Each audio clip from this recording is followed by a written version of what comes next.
This is the closet in my Live 201BH. This isn't really working well for us, so I'm gonna measure this to try to find a better solution. Well, hey, that's one place I could keep my magnetic curtain when it's not up. It works so well to black out the light. But anyway, back to the closet. Now I've purchased 2 different shelves, and it's free returns through Amazon currently at the time of my posting this, and they match the dimensions. I'm using my phone to film this, and it's also my phone that has the dimensions of what I was going for in here, and I can put that in the description. If I fail to do that, leave a comment, or just leave a comment anyway. So I measured, so much stuff. I'll get it out. So I measured, like, do you see that mitered corner there? So the inside part all the way to right in front of this pipe is what I considered like depth. Okay. And then yeah, I don't remember if I included this or not, because it's not like going to be constant shelves, but from here, this inside part here to here is what I considered width.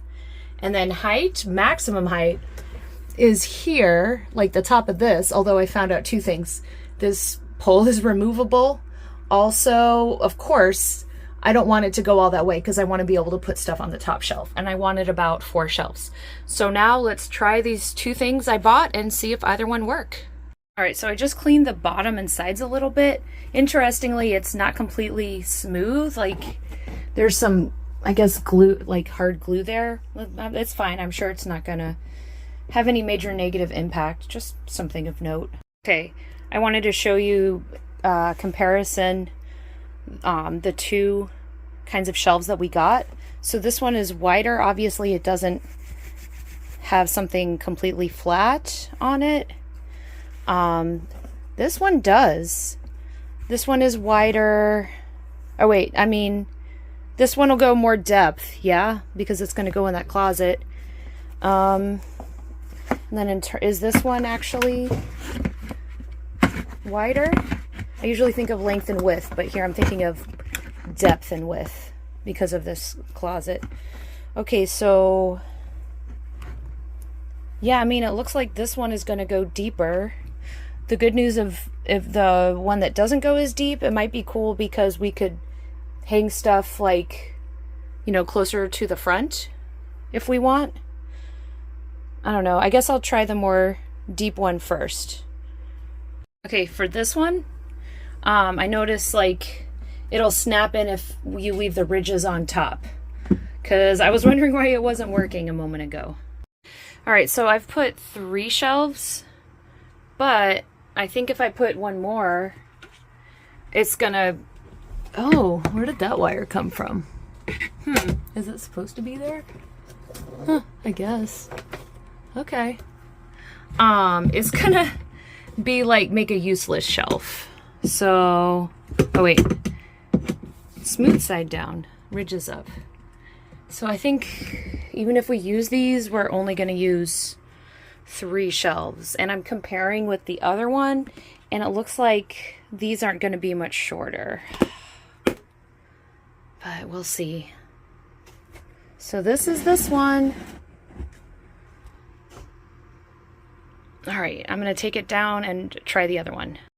Just kidding. I tried the top shelf.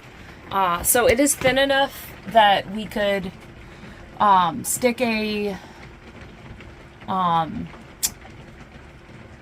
like a clothing, like a, you know, packing cube of clothes in there, but you know, to store more things, it would just have to be put on the other shelves, because we were thinking, you know, each shelf is, you know, one person's things.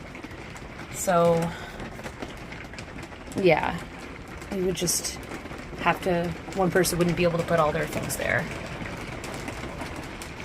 All right, so I decided if we're gonna use this one, they're nice and smooth on top, but this is a camper. It's gonna be moving sometimes. So I think even though it's not nice and smooth and pretty here, since it kind of has like lips all around, that would probably be better for us to have a shelf. So I'm building it upside down. We'll see how far back it can go. And because it seems like the width is just right, it really goes. Like, I was thinking this is too short. I mean, it is short, but gosh, this is good. Then we could like hang things here, and we could, yeah, this might work. I'm gonna keep going. Okay, so we're cutting 1.5 inches off of each pole to make it fit in the closet better. Okay, so we trimmed the legs so that instead of 15 inches, they are 13.5 inches. So we cut an 1.5 inches off, and that gives each shelf about 13.5 inches of room. So that's it. And in theory, we won't need to even add pool noodles or anything, because this is the most narrow part and it like holds it in there. And I think it's just over 14 inches. Again, I'll put the dimensions of what I measured before, and I can put the product that we bought. But of course, to each their own. We decided we liked how it has some space in the front so that we can put, you know, other stuff that might be too long for a shelf if needed. But there might be ones that are longer. If I recall, the depth, not counting the miter corner or this pipe, is, I think it's 38 inches. This is 20 something inches. Of course, they call it wide, but for the purpose of this, it's depth. All right, thanks for watching.